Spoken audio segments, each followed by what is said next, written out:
Eto na si Angel. Ilang taon ka na ngayon, Angel?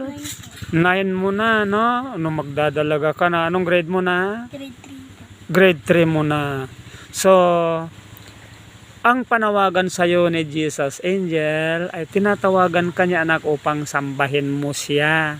Kasi, tulad nito, no? Mag-aaral ka. Ang kailangan mo sa pag-aaral ay talino. Na? Matalino ka ba, Angel? Ang talinong kailangan mo, anak, manggagaling kay Jesus. Na? Okay pala ngayon, grade 3 ka, grade 4. Pagdating mo ng high school, Angel, no, mas malaking talino ang kailangan mo at mas malaking gastos mo pagdating mo ng high school. Na, kaya kinakailangan na hingin mo yan kay Jesus, na tulungan niya si papa mo, si mama mo, na makapaghanap ng mas maraming pera para sa pangangailangan mo sa high school. Lalong-lalo na, Angel, pagdating mo ng kolehiyo. Na, ano pala ang gusto mong pag-aralan? Gusto mong maging teacher? Parang ganon? Police. Ah? Police. Pulis? Wow! Ano? Kita mo nga. Diyan yung anak ni Sister Leonisa, alam mo na? Diyan si ate mo na Baby Rose. Ayan. So, pasado na sila. Kasi criminology, brother. O, criminology, oo. Kita mo? Passing boarding. Ayan, ano.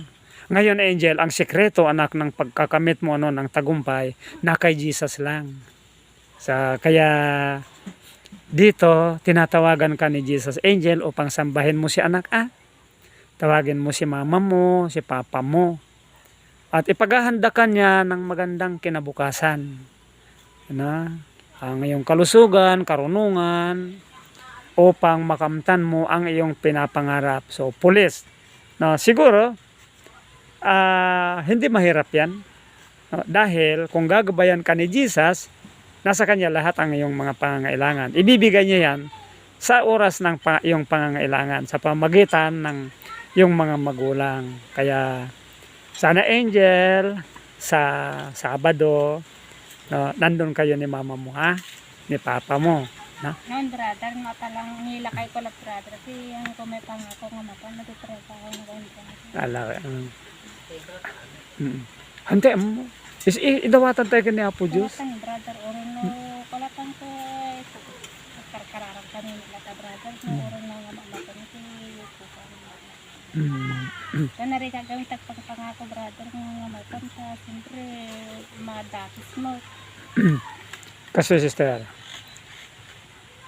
ni Apo Diyos, tidakdakamatin na no ti inanama, kaslakin ni Angel manginanama, ti inanama ket maitantantan pagsakitin na ti puso.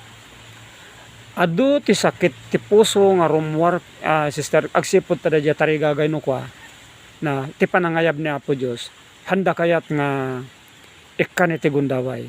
No ni Apo Diyos ti mga ayab, sister, iti may nga ubing, amulaplap pedan, takunan, ay pakita kang ka dito na dito baga nga mismo ni Apesos, si asino man nga manglakpad iti taregagay ti maysa nga ubing kunana nasaysay at kumang may batoon iti tengged na ti maysa a bato agilingan na dakkel ket maitinag kuma iti kaadalman ti baybay nakabutbuteng, sister, na ni Angel, sister, no ayaban ni Apo Diyos, sister, tay sumot lang ti hustong agtagikwa hantay mabalin nga pawilan denggam ti panagkunan na but tingnan natin, Angel. But whoever causes time of the little ones, sabi niya dito, who believe in me, sabi niya, ang sino mang pipigil sa isang bata na sumasampalataya sa akin, mas mabuti sa kanya na itali ang isang bato ng gilingan sa kanyang leeg at itapon sa kalaliman ng dagat. Sister, dagito nga pamagbaga ni Apo Jesus na patag-unay. Tahang nga da kayo ti pudnong agtagi kwa ni Angel, sister, ni Apo Diyos. Impaaywan na kada kayo ni Angel. Napos talaga, brother. Uwe. tayo dito nga talaga. Mm. Parsuhan na tayo lain. Well, itatano ni Apo Diyos sister ket ayaban na ni Angel. Tapno iti kasta tagikwain na ken isaganaan na iti adu ken na sa siyata masakbayan. Tulungan yun ni Angel sister. Tapno maragpat ni Angel ti tarigagay na. Kauray dito nga kinaubing na nangag mo adan tarigagay na adan Anda pangarap pangarap. na. Normal ni Angel. No, Tanon- gamin ni atalaki ko, gamin brother ko, hangtong nga namnamaan nga mapanta, adi gamin amo na nga makaawa. Di ba lang nga tagpat patrabaho ta gamin si balay tapos agpapaalat ka. So, ayabat na gamin. Dapat nga mapanta amo. Hanap bali dawatan tayo kan ni Apo Diyos nga ikan nanto ti gundaway nga nananay. Uwan ka kabsat. Ni Apo Diyos ay ayatan na tayo. Hantay ammo nga min digijay kwa digijay plano na no kwa no man pay kasla na dagsen kada tayo na japan nakairugi ngem no inton no nasursuro tayon ken maawatan tayon may santon nga dakkel nga ragsak ken rago kada tayo amen nangro na unay tikin na ubing ni Angel sister. So bendisyonan na kayo ni Apo Diyos pagpalain ka ng Panginoon Angel ha. Opo. Okay, God bless you baby.